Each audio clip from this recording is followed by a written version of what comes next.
Bonjour à toutes et à tous, nous sommes le mardi 22 décembre 2020. Je suis Ashley Tola et vous écoutez Flash Foot sur l'application Free Ligue 1 Uber Eats.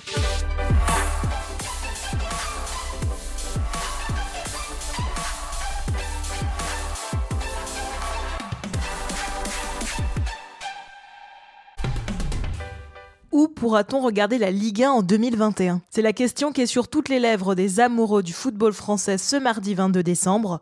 Le long feuilleton entre la LFP et Mediapro trouve son épilogue aujourd'hui, puisqu'on a appris ce matin que le tribunal de commerce de Nanterre avait en effet validé l'accord trouvé entre les deux parties. Le conflit qui opposait Mediapro à la Ligue de football professionnel touche donc à sa fin.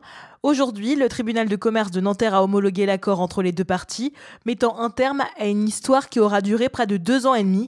Le groupe sino-espagnol va verser 100 millions d'euros à la Ligue et s'éviter ainsi des futures poursuites judiciaires. En ne cédant pas aux conditions de Mediapro, qui réclamait début octobre une renégociation du prix des droits, la LFP a évité une jurisprudence qui aurait rendu impossible de futures négociations. Elle va désormais pouvoir partir en quête de nouveaux diffuseurs, tandis que Téléfoot continuera provisoirement d'assurer la diffusion des matchs de Ligue 1 et de Ligue 2. Allez, c'est parti pour notre tour des clubs.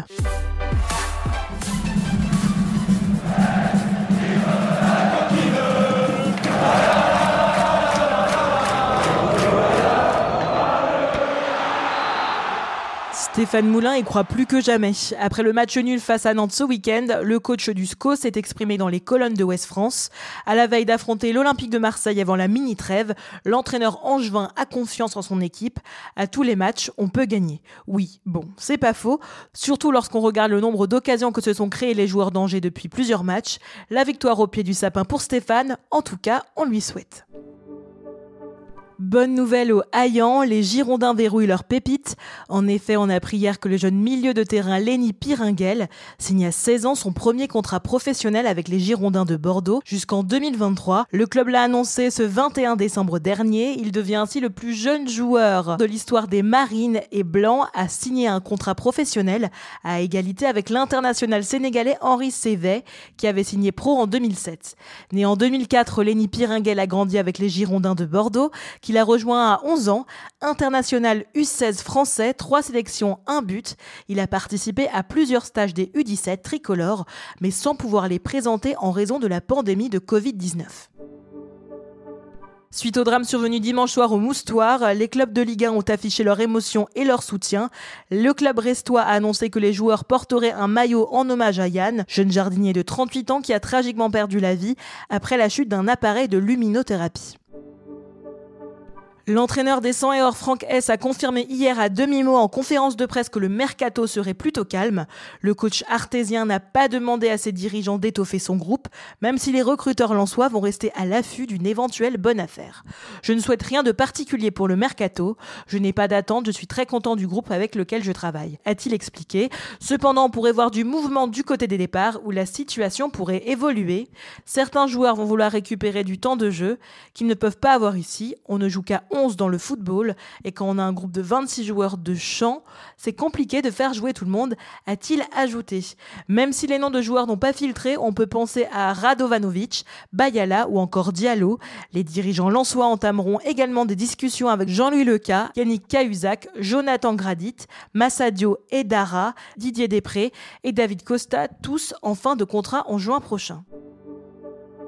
En tête de la Ligue 1, le LOSC vit une période bien agitée en coulisses. D'un point de vue strictement sportif, Lille réalise une grande saison. Dans les bureaux du club lillois, ça s'agite un peu plus.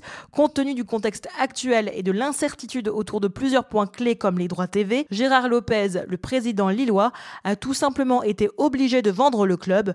Anciennement dirigeant au PSG puis à Rennes, c'est Olivier Létang qui est désormais à la tête du LOSC. Il s'est exprimé au cours d'une conférence de presse dans laquelle il a justifié l'arrivée de nouveaux actionnaires, évoquant la situation économique critique du club lillois. Le nouveau président s'est toutefois voulu rassurant, on n'est pas dans une situation où il y a le besoin ou la volonté de vendre un joueur. Le pilier principal, c'est d'avoir un club qui performe au niveau sportif. Le deuxième pilier, c'est avoir également un équilibre économique, a-t-il déclaré. Depuis dimanche, on n'a plus trop la tête au foot chez les Merlus, et ça se comprend. Une minute de silence a été respectée par l'ensemble des joueurs et du staff avant l'entraînement hier. Après le drame survenu au Moustoir dimanche dernier, le FC Lorient a tenté de gérer le choc de cet accident encore inexpliqué. Au-delà du club, c'est toute la ville qui est touchée. Le maire Fabrice Loher s'est exprimé en marge des événements, déclarant « Tous les Lorientais sont profondément affectés par ce drame ». On continue notre tour des clubs avec l'actu lyonnaise dans un instant, mais avant ça, c'est l'heure de notre déclaration du jour, et elle est signée André Villas-Boas.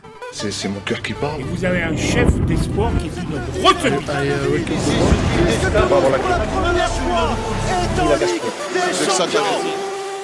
Si on peut, on continue à chercher cet attaquant de référence pour avoir plusieurs options.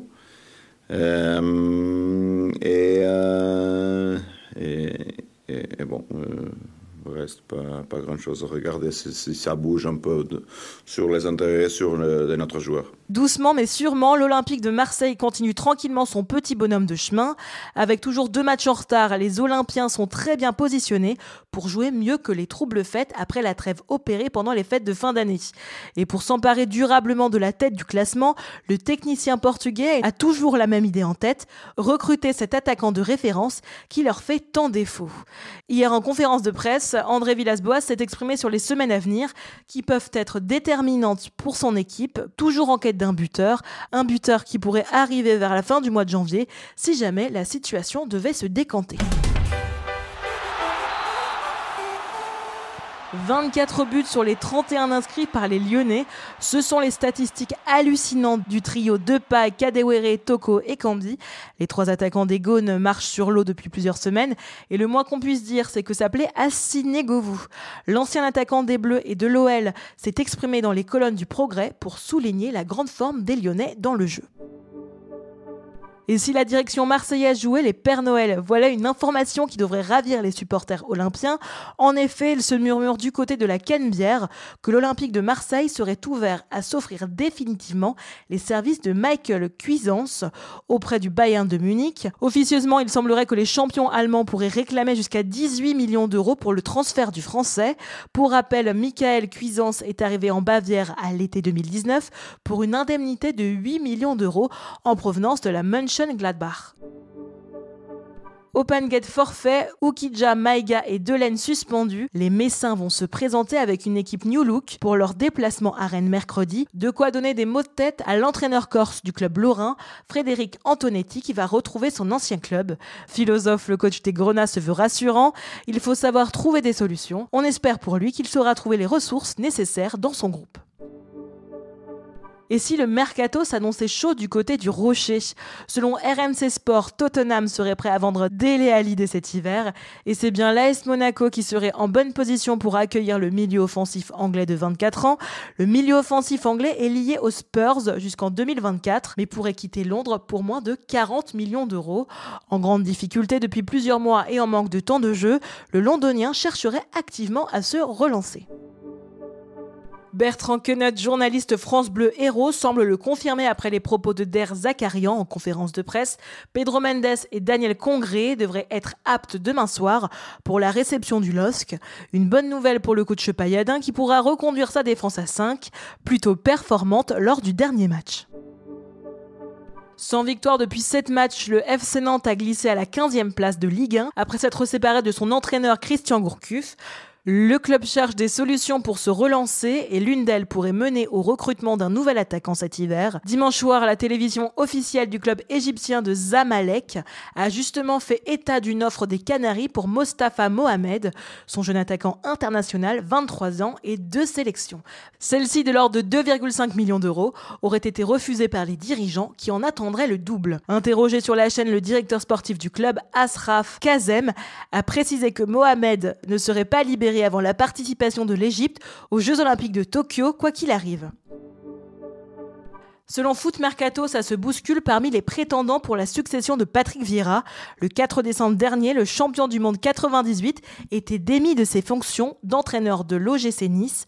La quête de son successeur est lancée depuis, mais les Aiglons prennent leur temps. L'OGC Nice a recalé 4 gros candidats donc, Louis van Gaal, Gabriel Heinz, Jürgen Klinsmann et Dick Advocaat. Lucien Favre aurait refusé à 2 reprises de revenir sur la Côte d'Azur.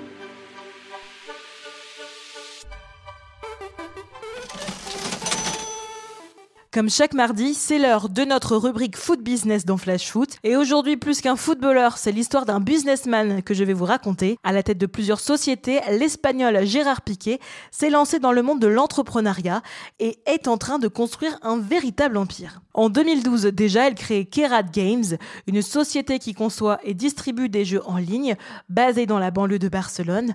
La société emploie aujourd'hui une 50aine de personnes et a déjà lancé plusieurs jeux. Même si Kerat Games ne lui rapporte pas beaucoup, elle a permis à Gérard Piqué de mettre un pied dans un secteur à forte croissance. Il continue dans ce domaine il y a quelques jours après avoir révolutionné la Coupe Davis et racheté 2 modestes clubs. L'homme aux 3 Ligues des Champions s'est associé à Sorare, une entreprise française de jeux de fantasy.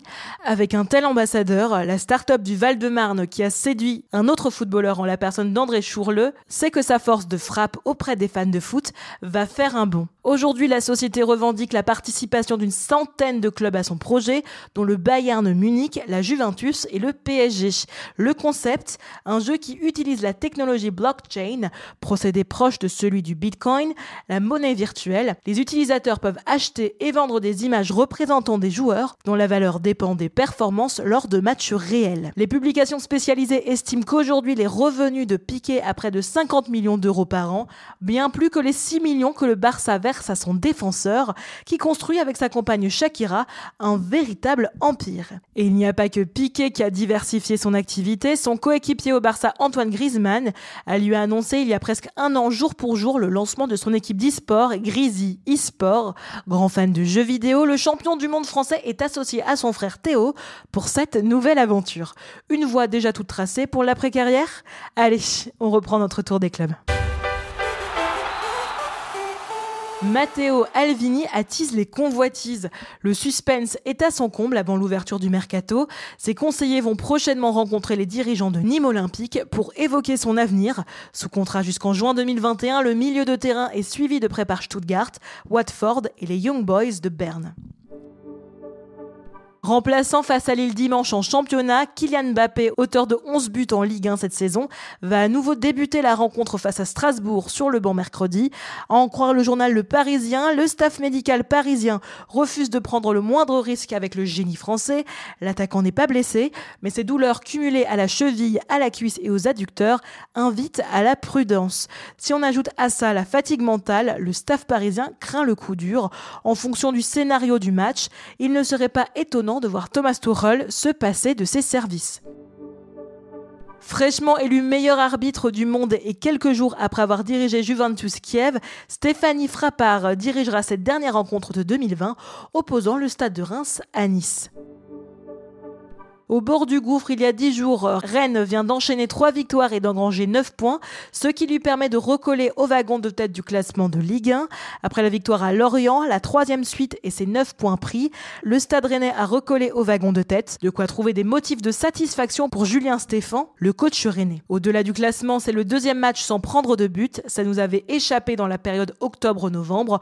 On retrouve de la solidité, on sait que le championnat est très long, on n'avait pas fait la moitié, c'est bien de s'être repositionné.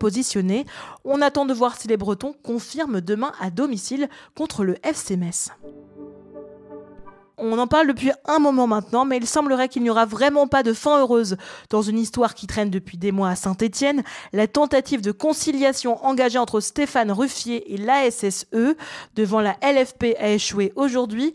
Au club depuis 2011, le gardien, sur lequel son entraîneur Claude Puel ne compte plus, a été mis à pied le 19 novembre dernier pour avoir quitté prématurément une séance d'entraînement individuelle. Ses jours dans le Forez semblent désormais compter. À quelques jours de l'ouverture du marché des transferts, ça pourrait bouger à Strasbourg. En effet, en seulement quelques mois, Mohamed Simakan, 20 ans, est devenu un pilier de Strasbourg. Mais son aura et ses prestations sous les couleurs du Racing ont dépassé les frontières de l'Alsace et même de la France. Et la cote de l'international espoir tricolore s'est envolée ces derniers mois. Tout proche de rejoindre l'AC Milan l'été dernier, le natif de Marseille était finalement resté en Alsace. Selon les dires de Foot Mercato, Paolo Maldini multiplierait de nouveau les contacts, aussi bien avec l'entourage qu'avec Mohamed Simakan lui-même. Une offre est même dans les tuyaux et pourrait rapidement arriver sur le bureau de Marc Keller. Affaire à suivre, comme on dit. Merci d'avoir été avec nous. C'était Ashley Tola et vous écoutiez Flash Foot. Bonne soirée et à demain.